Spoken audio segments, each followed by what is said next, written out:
پتھر اٹھایا اور قبلے کی سمت ایسے پتھر رکھا. وہ نظارہ آپ دیکھیے تو آپ کو دکھائی دیتا ہے کہ قبلے کی سمت اللہ کے نبی نے ایک پتھر رکھا اور تمام صحابی جو وہاں موجود تھے تو ایسے آپ صلی اللہ علیہ وسلم نے دیکھا اور کہا ابو قحافہ کے بیٹے ابو بکر آگے بڑھ کے آؤ. کیا لذت ہوگی, کیا اس وقت کا نظارہ ہوگا, کیا محبت دکھ رہی ہوگی, منہ سے بولتی ہوئی محبت کہ ابو بکر صدیق آگے آؤ, جو پتھر میں نے رکھا اس کے دہنی طرف ایک پتھر رکھا. حضرت ابو بکر نے پتھر رکھا تو آپ صلی اللہ علیہ وسلم نے پھر ایسے بھیڑ میں دیکھا ہو, کہا خطاب کے بیٹے عمر آگے آؤ, اس کے برابر میں تم ایک پتھر رکھو.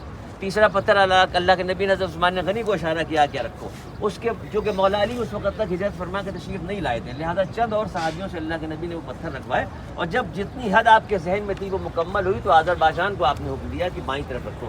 یوں مسجد قباء کی حد بندی پتھروں سے ہوئی. قرآن پاک میں تازہ وہی کا نزول ہوا کہ یہ وہ مسجد ہے جس کی بنیاد پہلے ہی دن سے تقویٰ اور پرہیزگاری پہ رکھی گئی. اس پوری دنیا میں کسی خطے کسی کونے میں چلے جائیں, تمام مسجدوں میں یہ مسجد ایک ایسی ہے جس کا ذکر قرآن میں اس طرح سے آیا کہ آپ صلی اللہ علیہ وسلم نے فرمایا کہ 2 رکعت نماز اس میں نفل پڑھنے پہ ایک عمرے کا ثواب ملتا ہے.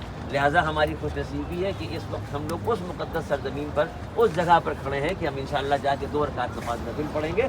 تمام مشقتوں کے بعد جب ہم مکے میں عمرہ مکمل کر لیتے ہیں تو دل میں وسوسہ ہوتا ہے کہ پتہ نہیں یہ قبول ہوا کہ نہیں ہوا, لیکن یہاں مقبولیت کی گارنٹی ہے. تو اس لیے خوشی خوشی ہم لوگ چلتے ہیں. جن کا وضو نہ ہو وضو استنجا